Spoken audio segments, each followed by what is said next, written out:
Hello everyone and welcome to my channel. My name is Sherry Turquoise and today I am doing a world building write-in text video. So today's part of the video world building of the series will be write-in fantasy and fiction and real life worlds. This video will be on the longer end because this type of world building text does go into quite a bit of detail, so I apologize in advance because I don't normally post long videos, or I try to avoid them. So without further ado, let's hop right into this.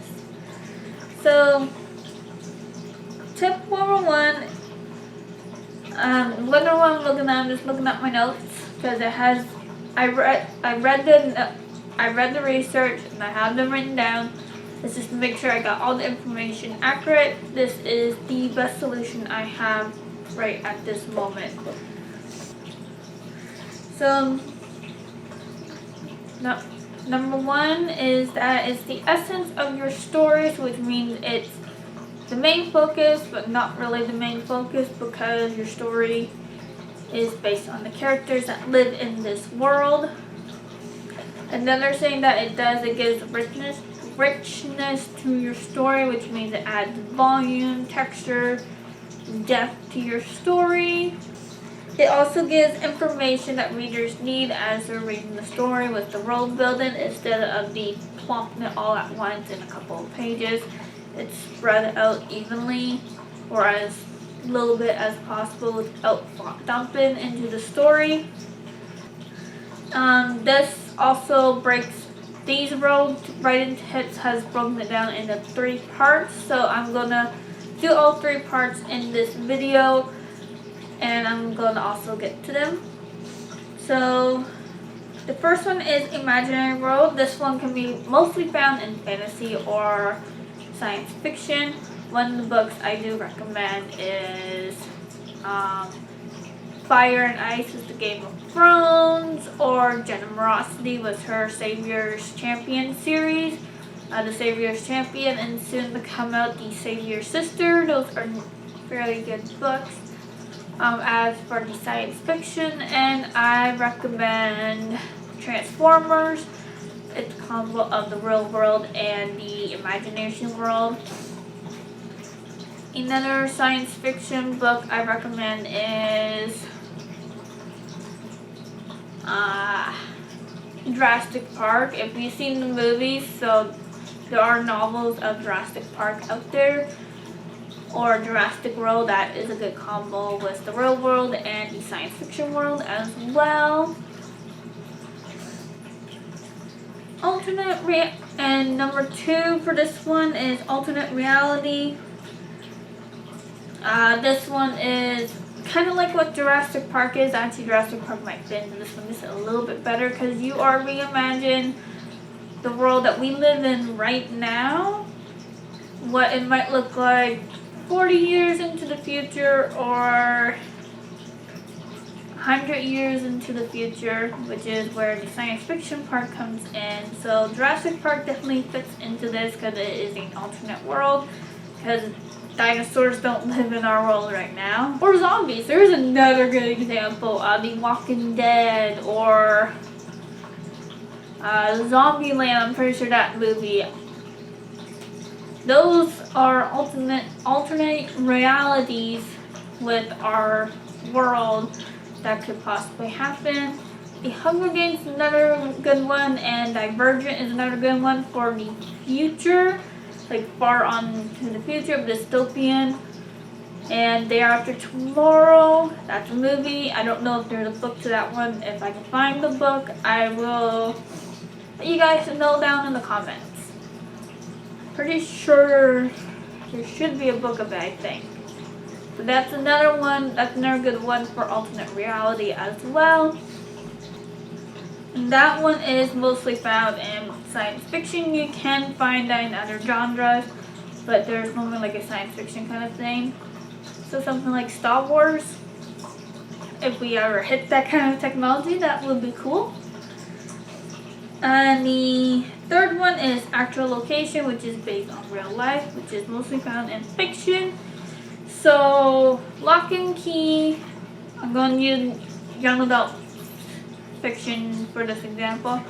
Lock and Key, which is about a girl who has had a hard time adjusting to her new life because her mother has abandoned her. That is, even though it's fiction, but that can still happen in reality, and it's actually happened. And the location is a legit location based in the real world. Another fiction one could be Just Listen, which is also by Atazadeh. The location's real. The story is fiction, of course, but the location and what could happen, what's happening to this main character is fiction, but it could also happen in real life as well. Because it's a teenager.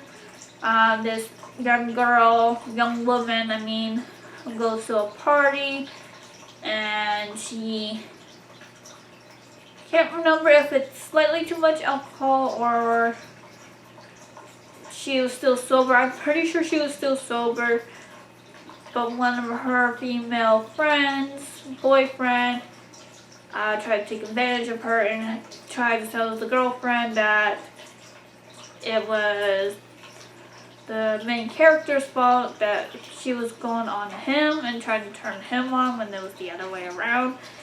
And the friend ended up taking up the boyfriend's side, and now she has to live with the consequence because everyone thinks that she is the villain when really she's the victim.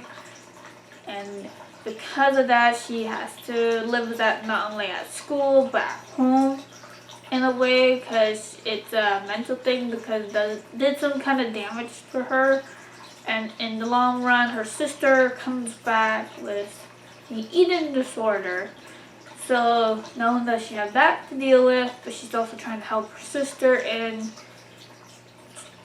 yeah, I remember the plot quite well. So that's another scenario of the real world. As long as it has the real location and it's something like those two books. I'm sure there's a lot of fiction stories that have real locations and the plot is just fake or fiction, but it can still technically happen to someone in the real world kind of thing. So now it's going to go into more depth of each of those three sections, and it will go from there. The imaginary world is the first section. So is actually one of the most complex things to create, because you are technically making it from nothing, so it makes it very complex and makes it daunting and pretty scary to create this type of world. So to help to lessen daunting, start off with something that you look forward to in your fantasy world or your science fiction world, whatever world you're making from scratch. So let's say you like the history section of your world, or you look forward to the history part. Start with that and start working your way forward to the actual time era that you are doing or writing in for your story of your world. Or if you like to build towns, villages, or anything like that, start off with that, then work your way forward or more in depth. It will also be easier to start expanding your world once you start on something that you are looking forward to and that you have start somewhere. And once you have finished this, you can start working on other details of your world. Like if you started working on the history part, you can start working on your time era of your world with the buildings or the religion or the cultural, or even more probably simpler, maybe the people. Ask yourself some questions. What does the landscape look like, feels, and climate? So basically use the senses as if you are the reader itself and write it down of what the landscape will look like, what does the climate feel like, and all that other senses like sight, feel, smell, hear, taste if there is one in the scenes in that world. And what does the people look like? And what are their values? So what's their cultural? What do they look like? Are they magical people that look different, or do they look human? Those type of questions. And who's in charge? So are we doing like the government, like what we are in Canada where we vote for the government? Or is it like England with the royalty family, with the king and queen? Or is it something like the council, or the council's in charge of the location? How is it ruled? Like who's in charge? And if you still feel overwhelmed about the amount of things, sometimes asking yourself some other questions can lessen it, but it also might not. So it all depends on you. If you do feel overwhelmed, take breaks and then go back to it because it will still be there. Another thing to keep in mind is your laws. Always keep in mind of what the laws are of your world, because if there's a magic system, it needs to make sense with your law. Or if there is laws but no magic system, then it still needs to make sense, and it needs to, just mostly needs to make sense with your story. If you feel really overwhelmed that you can't continue, like I said earlier, take breaks. It does help and it lessens the overwhelmness until you are ready to go back to it, and do things in small chunks as well. That is another thing that might help. Another thing to keep in mind, some questions may not be important for your story when it comes to readers, and then there's other questions that are extremely important that the readers need to know. So those are the questions you kind of want to focus on. Don't get me wrong, you can answer the questions on the ones that are not as important or not important at all for your information, because if you're writing a series, that information might come important in a later on book. But if it's a standalone, it's always good to have the information on you, just in case it does become important on a standalone book, because you never know, because you might rewrite it to a certain degree where that information becomes important. When answering your questions about your world, do a show, don't tell. So this way the information is through the character side or the showing of the world instead of telling the readers what it is. This way it feels more natural in your story. Going back to the so going back to the previous tip with the show don't tell, the best way to do this is with a character's point of view, whether that is in a animal's point of view, a ghost point of view, or animal point of view. That is one better way to describe your world. However, try not to do a thought dumping through the character's eyes, because then it just becomes too much information for the reader, and chances are the reader will close the book and put it down. So there's real life inspiration. So you can actually find inspiration in the real world.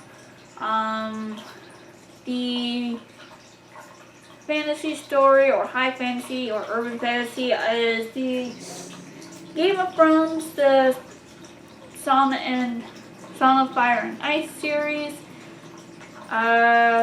George R.R. Martin even admits that when he did the research, there were certain parts of the medieval time that caught his attention, and sometimes that caught his attention, that's what he used to write his story.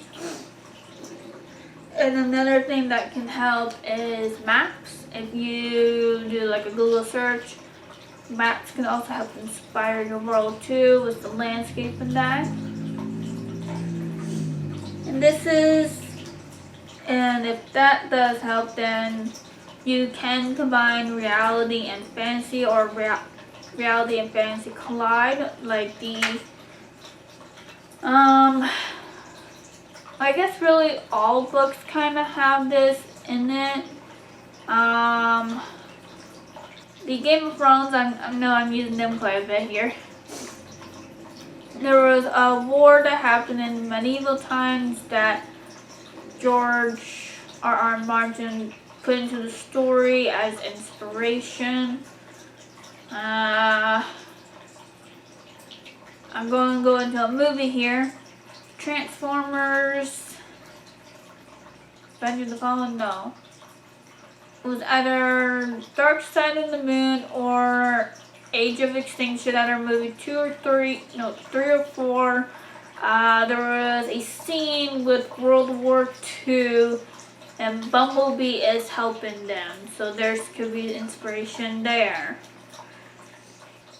So one thing with writing fantasy or fiction stories, you can collide them with the real life world. So I'm going to use my story for an example on this one. In the horror dark fantasy, the location is real because it's taking place in Owen Sound. However, there is multiple dimensions in this story, and the only way to get to them is using portals.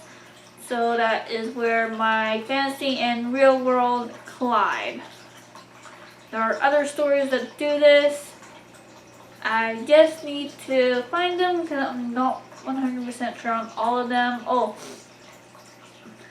The Hollows by Kim Harrison. That has a fantasy fiction combined with real life, because she uses a scene with ley line magic with the afterworld or the afterlife. So next is the alternate reality, which we kind of touch base on with the fantasy world part. This world building is less daunting and less scary because it is based on the real life, but it also adds some fiction to it. Alternate reality is a different version of our world. So like Jurassic Park, Divergent, The Hunger Games, Twilight, and for people that like anime, Teen Titans, Shaman King, Vampire Academy, Buffy the Vampire Slayer. Those types have fiction in it, but combined with the real world and combined. Okay, maybe not so much the Teen Titans, but you get the idea, I hope. It also shows us the possibility of our future if we don't change our ways, or if we do change something, then this is the future we have to look forward to. It can also happen with if you write history kind of books, fiction history, because if you change something or have this change something. So let's say we never got rid of, let's say we just steam power. Let's say we never got rid of that. How would our 21st century now be different from the way it was back then? Or If we continue with using solar power and green energy, if we used it back then, what would our world look now, and what would our world look like 100 years into the future, kind of thing. The Hunger Games is a dystopian story, which the Hunger Games is where there's less food,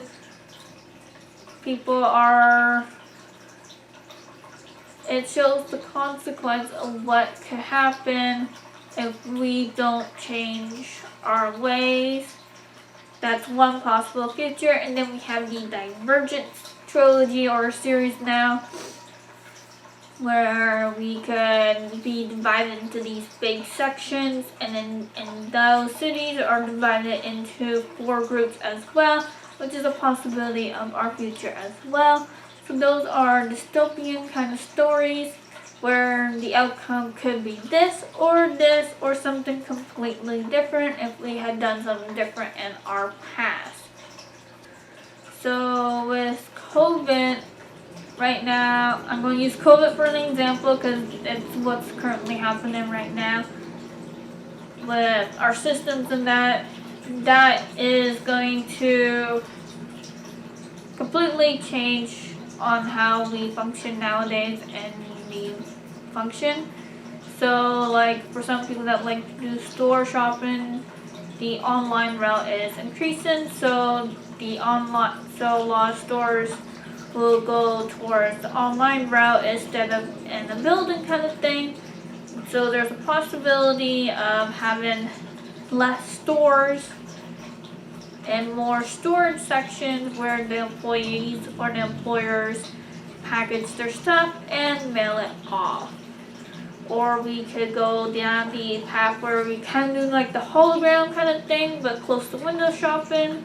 But due to COVID, we kind of can't unless we wear a face mask. But for those that don't like going out, the hologram or the computer way with what the object looks like online will be probably as close to window shopping for those people. I hope this makes sense because I'm trying to think of scenarios that's happening right now and what could possibly happen into the near future kind of thing. Because the pandemic has changed a lot of things. That might be one of them. So with this kind of world building, the main question is to ask yourself, what if? So I'm going to use the pandemic again. What if the pandemic never happened? What would our world look like now? Another what if the pandemic never ends? How would that affect our world in a couple of years or years later kind of thing? What if we don't change our ways with the environment? How would that affect us 100 years later kind of thing? Have things that are hard to believe in your story for point of view. So we're going to use the Hunger Games for example. The hard to believe section that the future will be us in little villages or little towns, and then the capital being a big city, and people are starving. Starving in the small city, small towns, and the big city is not suffering with food supplies. But at the exact same time, the capital has the so far in advanced technology that the little towns don't, except for maybe like TVs and that. So that is where it becomes hard to believe section. This type of story, you might have to work harder to get the reader's attention and be fully invest into the story, because it is science fiction. You tend to have to explain things a little bit more than your fantasy kind of thing, like how the technology works or how the magic system works. That. So the best way to start this type of world building is other than the what if questions. Ask yourself what time era are you writing this in? Is this going to be happening right after the pandemic? Really far off into the future, like this might what happened after the pandemic, and we're looking at 40 years into the future, that kind of thing. Building blocks.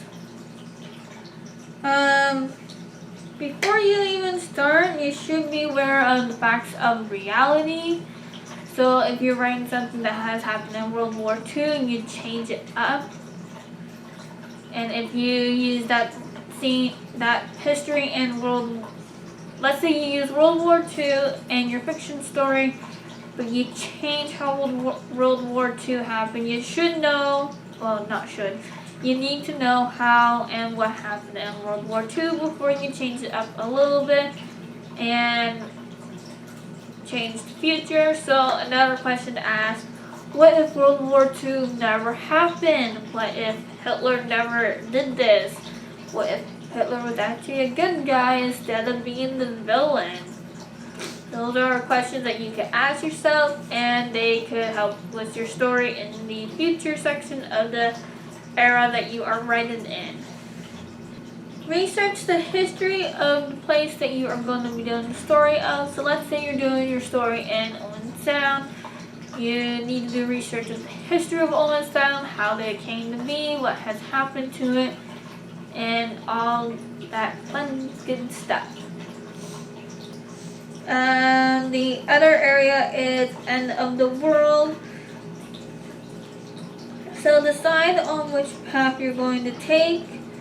So is it going to be during the apocalypse, or in this case the pandemic, or is it going to be after the pandemic? Because some authors write the pandemic or the apocalypse in this case, and then how some places are not really affected, and then they also do the stories of locations that are extremely affected, or they go into so far into the future that they kind of bring this up, but they don't, but this is the results of that situation. The last section is the actual location, so real world. Commonly known and claim a place, sense of place. So Markdale, Owen Sound, Durham, Fletcherton, St. Catharines, Florida. Those are actual all locations and state. So the location actually in a way becomes the character itself to a certain degree.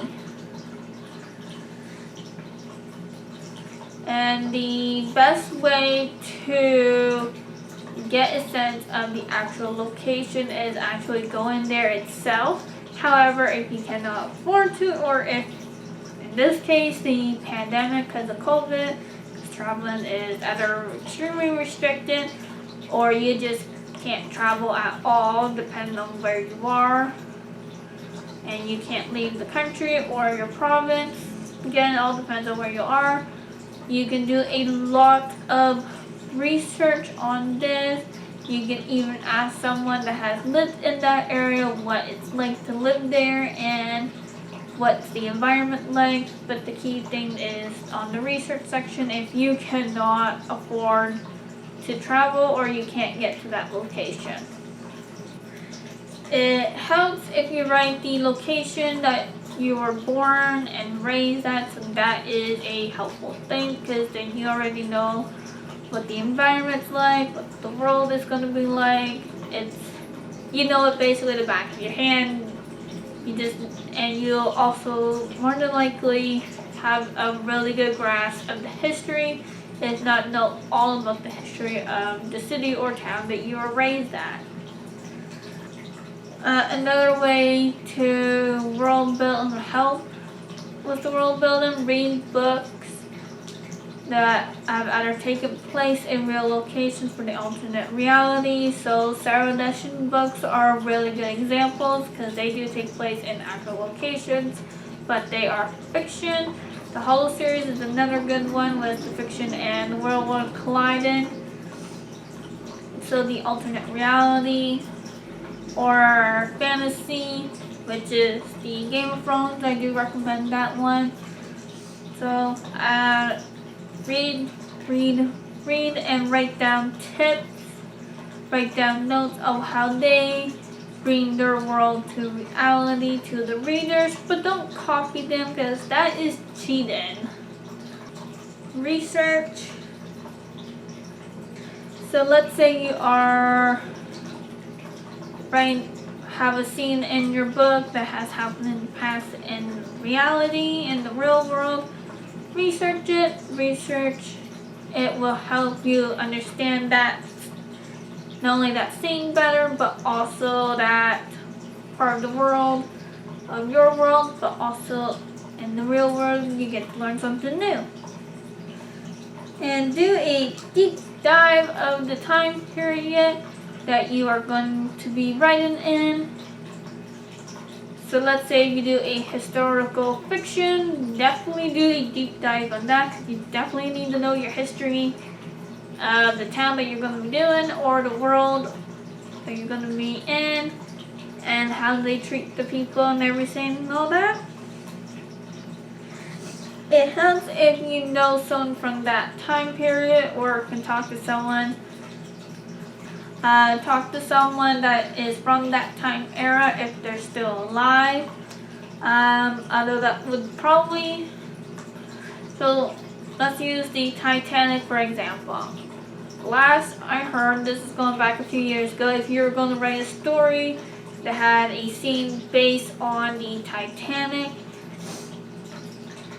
let's say you're going to write a story, a different version of a boat similar to the Titanic, but not quite.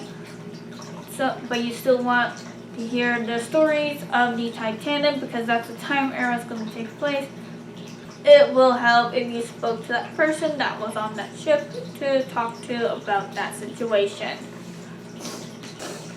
Another thing that can help is read historical fiction. The Huntress is the only historical fiction that I am aware of. I'm sure there is more. Write or talk about the senses of your world. So the sight, feel, hear, touch, so that's feel, and all those senses. Try to avoid info dumping in all your world building when you're writing your story. Do your best to avoid this because readers will more than likely close the book and put it down. And also take breaks whenever you feel overwhelmed. And that's all I have for you. And that is it for this world building tips video. Thank you for watching. Click the like button, subscribe to my channel, and click the bell icon to get notified of all my posts because I post videos once a week and I do a live stream once a week. And follow me on Tumblr, Instagram, Twitter, Pinterest, and Facebook. All the links are down below. Click the like button, leave a comment down below. Let me know what you think of these videos. I will also be doing a computer screen of this type of world building as well. And that is it. And I'll see you guys next time. And remember, stay true to yourself and stay unique. Bye.